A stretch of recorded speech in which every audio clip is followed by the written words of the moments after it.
Տիկին Գասպարյան, Հայաստան Եվրամիություն գագաթնաժողովից հետո ընդդիմադիր դաշտում կարծեք թե խոճապային տրամադրություններ են, իրենց հայտարարություններից ենք ամենայն դեպս այդպիսի եզրահանգման գալիս։ Սամվել Կարապետյանը եւ իր ուժեղ Հայաստանը նորից ու նորից սկսեցին խոսել 300,000 ադրբեջանցիներ այստեղ գալու բնակվելու հետ կապված եւ առհասարակ այս կեղծ խոսույթը ինչի են բերում, նպատակը որն է, կոնֆլիկտ հրահրելն է, ձեզորն է։ Նախ ասեմ, որ այս մի քանի օր իսկապես աննախադեպ էին Հայաստանի Հանրապետության համար, նախ այն առումով, որ Հայաստանի Հանրապետությունը եւ Երևանը դարձել էր ամբողջ աշխարհի կենտրոն, բոլոր երկրների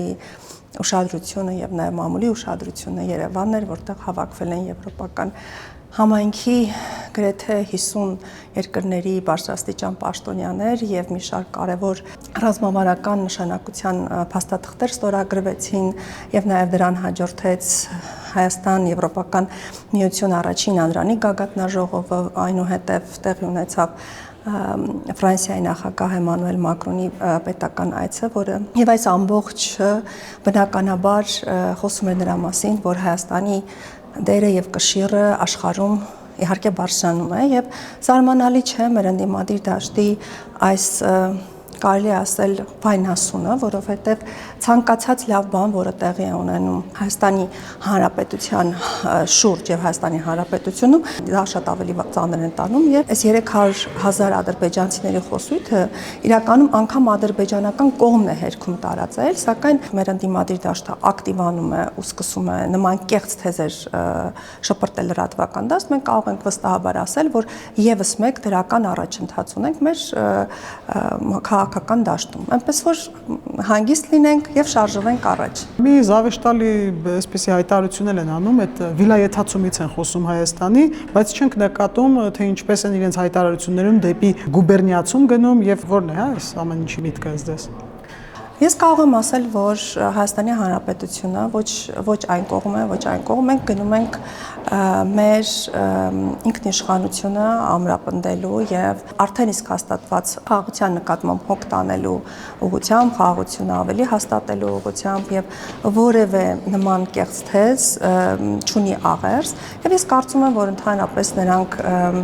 նրանց նպատակը ոչ թե մեր երկրի անկախությունն է կամ մեր երկրի պետական շահն է, այլ նրանց նպատակը, ինչպես դուք ձեր հարցում արդեն նշեցիք, Հայաստանի Հանրապետությանը գուբերնիա վերածելն է, բայց ես ուզում եմ հիասթափեցնել նրանց, որովհետև դա որևէ կերպ նրանց չի հաջողվելու եւ ինչքան էլ իրենց փորձեն զատել նախկիններից, նրանք միանշանակ նախկիններ են եւ այդ 3 գլխանի հրեշնի մեկ գլուխն են ներկայացնում եւ ինչպես ամբողջ մեր այս տասնամյակի 3 տասնամյակ պատմության մեջ նրանց չի հաջողվել որևէ կերպ լեգիտիմ իշխանություն ձևավորել, որտեղ նրանց ժողովուրդը բազմիցս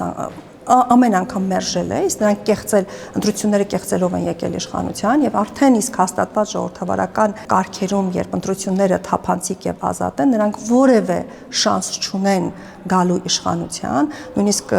այնտեղ մեր ընդդիմությունը պետք է մտածի արդյոք հաղթահարելու ընդհանրապես անցողիկ շեմը եւ դառնան եւ մանդատներ վերցնեն, այնպես որ նրանց այդ Հայաստանը գուբերնիա սարքելու երազանքը երբևէ իրականություն չի դառնալու։ Իդեպ Նարեկ Կարապետյանը նաև այսօր հայտարարել է, որ Սամվել Կարապետյանը որևէ պատերազմի հետ կապ չունի։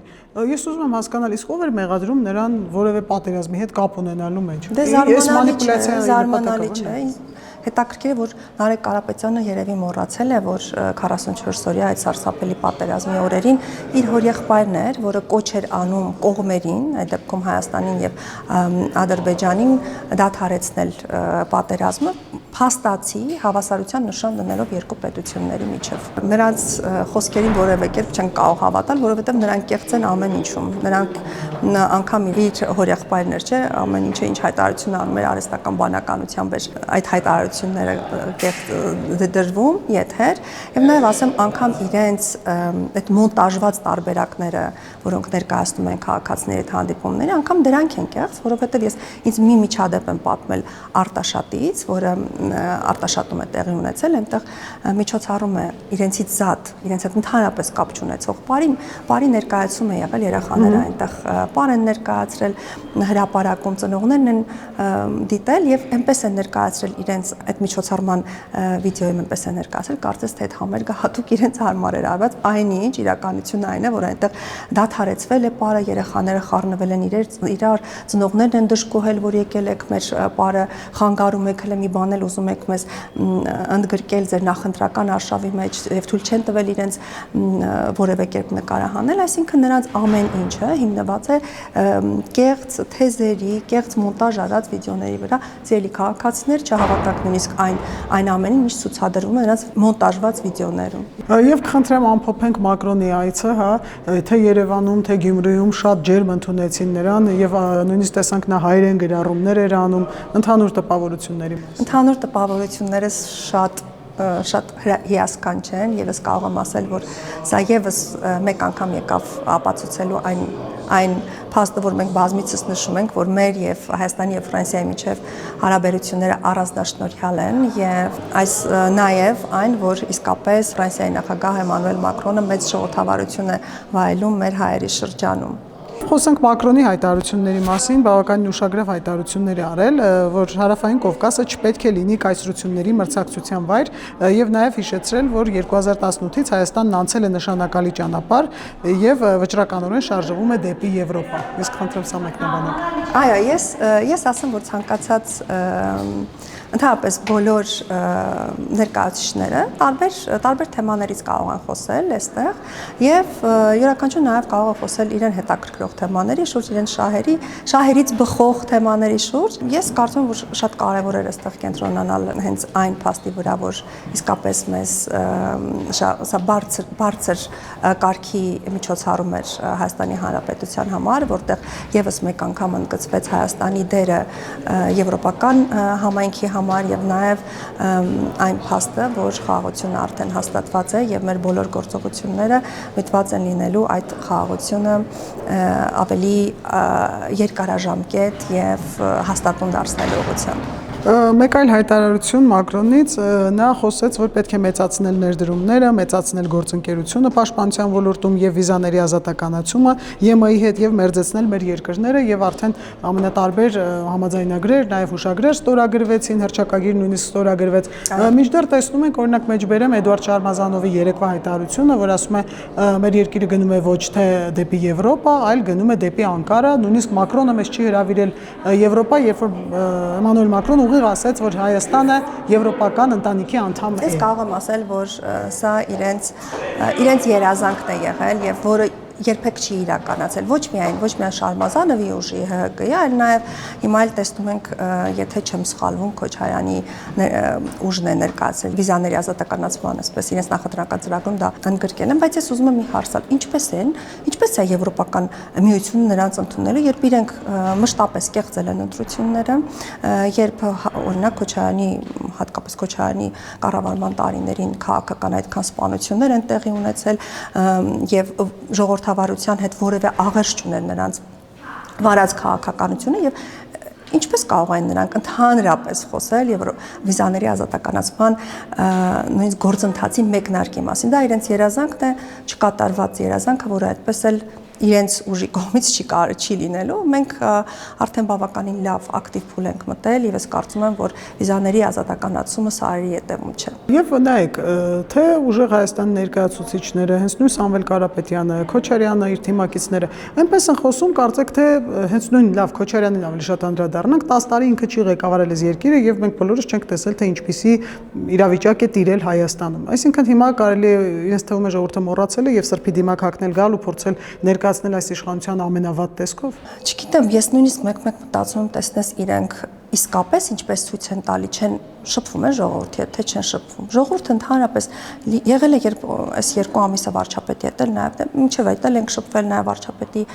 գլխավորությամբ Հայաստանի բոլոր մարզեր ենք այցելել։ Եվ գալիս են խնդրում մեզ չթողնեք, այնպիսի աղերսագին այսպես խնդրանքում մեզ չթողնեք հանկարծ այդ նախկինները հետ չգան, որովհետև մարդիկ իրենց մաշկի վրա են զգացել այն ամբողջ վատ մթնոլորտը երկրում, որը տիրել է եւ Քոչարյանի եւ Սերժ Սարգսյանի կառավարության շրջանում, իսկ հիմա Փառք Աստծո վերջապես մենք արդեն հաստատել են խաղաղությունը մեր երկրում, մեր տարածաշրջանում եւ ես կարծում եմ, որ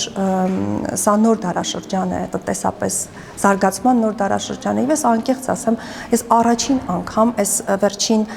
մի քանի միջոցառումները իրար հաջորդած քաղաքացու օրվա, մայիսի 1-ի միջոցառումը, այնտեղ բարի միջազգային օրվան նվիրված միջոցառումները, առաջին անգամ ես ինքս ինձ համար փաստեցի, որ մարդիկ իսկապես անհոգ են, մարդիկ երջանիկ են եւ մենք ենք այն քաղաքական ուժը, որը կերտում է երջանիկ անհատի այն գաղափարը, որը մենք առաջին անգամ ներմուծեցինք եւ ես հպարտ ու երջանիկ եմ, որ իսկապես մարդիկ անհոգ են, աստիճանաբար իհարկե, որովհետև խաղաղ են, որովհետև կա հաստատված խաղաղություն, որովհետև սահմանին չունենք զոհեր եւ աստիճանաբար այդ տնտեսապես զարգանալն էլ ավելի զգալի կլինի յուրաքանչյուրի ընտանիքում եւ մենք գնում ենք մեն այդ ուղղությամբ։ Նայեք, ես նկատում եմ, որ դուք նույնպես մասնակցում եք ներկուսակցական քարոզարշավին, վարչապետի հետ շրջում եք մարզերում, ժողովուրդը ավելի շատ խոսում էին խաղաղությունից, հա, կարծեք, թե այնպես չի, որ խնդիրներ չկան, բազմաթիվ խնդիրներ ամեն ոլորտում էլ ծագում են, բայց դուք նույնպես նկատեցիք, որ այո, ես անկեղծ ես կասեմ, ես անգամ դա ֆիքսել էի եւ արձանագրել էի վաղար շաբաթի թիմ ընտրությունների ժամանակ, երբ անգամ որ իրենց տեղական ինքնակառավարման մարմինն էր վերաբերում այս ընտրությունը, միևնույնն է իրենք ասում են մենք մենք գիտենք որ դուք ամեն ինչ էլ կանեք, բայց մենակ խաղաղություն լինի եւ նույնն էլ այստեղ այս մարզային այցերի ընթացքում մարդկանց գիտեք նաեւ գնահատումը ճիշտ է մեր բոլոր բարեփոխումները, որոնք կատարել ենք եւ սոցիալական ոլորտում եւ առողջապահության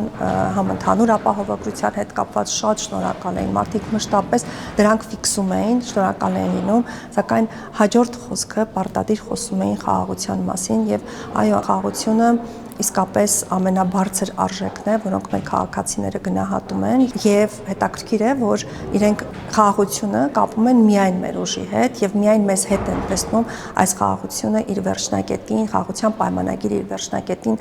տանելու եւ հասցնելու ճանապարհը։ Շնորհակալություն։ Ես եմ շնորհակալ։ Հավանիր տեսանյութը եւ բաժանորդագրվիչ նորությունները բաց չթողնելու համար։